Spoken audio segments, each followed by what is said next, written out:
Hello guys, ഞങ്ങൾ ഇന്ന് ട്രിവാൻഡ്രത്ത് പോവുകയാണ്. ഇത് ജഡായിപ്പാറയാണ്, ചടയമംഗലം ജഡായിപ്പാറയാണ്.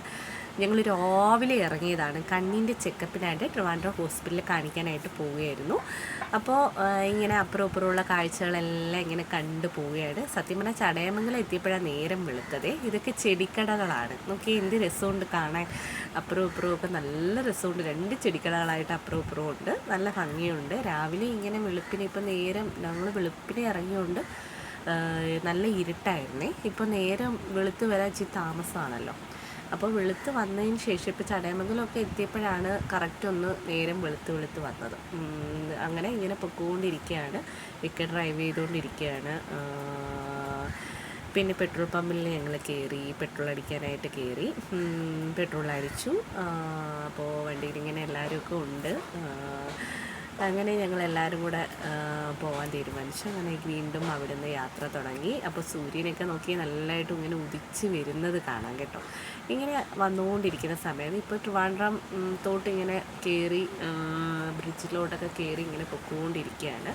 ഇങ്ങനെ കണ്ട് ആസ്വദിച്ചൊക്കെ പ്രകൃതി സൗന്ദര്യമൊക്കെ ആസ്വദിച്ച് പൊയ്ക്കൊണ്ടിരിക്കുകയാണ് കേട്ടോ. പിന്നെ നല്ല രസമാണ് ഇങ്ങനെ പടുകൂറ്റൻ കെട്ടിടങ്ങളും രാവിലത്തെ ആ ഒരു മഞ്ഞും ഒക്കെ കണ്ടുകൊണ്ട് ഇങ്ങനെ പോയി. ഇതിപ്പോൾ ഇൻഫോസിസ് ഒക്കെ കഴിഞ്ഞു. അതൊക്കെ കഴിഞ്ഞ് ഇങ്ങനെ ആസ്വദിച്ച് ഇങ്ങനെ പൊയ്ക്കൊണ്ടിരിക്കുകയാണ്. ഇപ്പുറത്തെ സൈഡിലാണ് നമ്മുടെ ലുലുമാളിൽ ഞങ്ങൾ തിരിച്ചു വന്നപ്പോൾ ഇറങ്ങിയിരുന്നു. അത് വേറൊരു വീഡിയോയിലായിട്ട് ഞാൻ ഇടുന്നതായിരിക്കും. അപ്പോൾ രാവിലെ തന്നെ ഞങ്ങൾക്ക് എത്തേണ്ടതായിട്ടുണ്ട്. അവിടെ ഭയങ്കര റഷും കാര്യങ്ങളും തിരക്കൊക്കെ ആയതുകൊണ്ട് രാവിലെ തന്നെ ഞങ്ങൾക്ക് എത്തണമായിരുന്നു. അതുകൊണ്ട് നേരെ ഹോസ്പിറ്റലിലേക്ക് വിടുകയായിരുന്നു. അവിടെ ചെന്ന് OP ടിക്കറ്റ് എടുത്തിട്ടേ ഞങ്ങൾ എന്തും ചെയ്യും. അപ്പോൾ റീജിയണൽ ഇൻസ്റ്റിറ്റ്യൂട്ട് ഓഫ് ഒഫ്താൽമോളജി നമ്മൾ എത്തിക്കഴിഞ്ഞു. ട്രിവാൻഡ്രം അവിടെയിട്ട് പോവുകയാണ്. പോയി അവിടെ ഒരുപാട് ആൾക്കാർ. പക്ഷേ ഇവിടെ എത്തിയപ്പോഴാണ് വമ്പനൊരു തിരിച്ചടി കിട്ടിയത്. കാരണം എന്തെന്ന് വെച്ചാൽ വ്യാഴാഴ്ച ഞങ്ങൾ ഡോക്ടേഴ്സിനെ കാണാനായിട്ട് ബുക്ക് ചെയ്തിട്ട് പോയി. ഞങ്ങൾക്ക് ഇതും കിട്ടി, നമ്പറും കിട്ടി. പിന്നെ പക്ഷേ നോക്കി എന്തുമാത്രം ആൾക്കാരാണ്. അവർ വ്യാഴാഴ്ചത്തെ എല്ലാ ഡോക്ടേഴ്സിനെയും എടുത്ത് ബുധനാഴ്ചയാക്കി. പക്ഷേ യാതൊരു ഇൻഫർമേഷനും ആൾക്കാർക്ക് കൊടുത്തിട്ടില്ലായിരുന്നു. ഒരുപാട് ആൾക്കാർ, ഒരുപാട് പാവങ്ങൾ വരെയും വന്ന് കാത്തു കെട്ടി കിടന്നിട്ട് തിരിച്ചു പോകേണ്ട ഒരു അവസ്ഥയാണ് വന്നത്.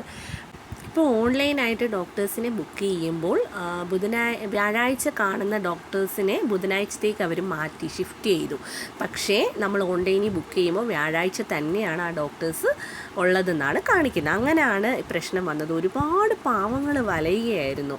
കാരണം ഒരുപാട് പേര് എന്തൊക്കെ കഷ്ടതകൾ അനുഭവിച്ചായിരിക്കാം വരുന്നത്.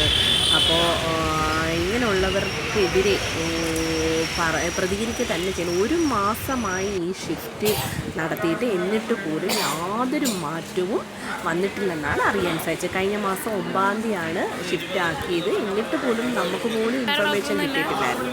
അപ്പോൾ ഇതിനെതിരെ ഇതുപോലുള്ള ദുരന്തം ആർക്കെങ്കിലും ഉണ്ടെങ്കിൽ ഇത് കാണുകയാണെങ്കിൽ പങ്കുവെക്കണം. ഇതിനെതിരെയൊക്കെ നമ്മൾ ചോദിക്കാതെ നമുക്ക് പറ്റത്തില്ലല്ലോ. നമ്മളും പോയി സൂപ്പറിനെ കണ്ടു, സംസാരിച്ചു. അവരിതിന് നടപടി എടുക്കാമെന്നാണ് പറഞ്ഞത്. നമുക്ക് നോക്കാം ഇതിന് നടപടി എടുക്കുകയോ ഇല്ലയോ, അല്ലെങ്കിൽ കുറച്ച് ദിവസം കൂടെ കാത്തിരിക്കാം. അവരിതിന് മാറ്റം വരുത്തുകയോ ഇല്ലയോ എന്ന് നോക്കാം.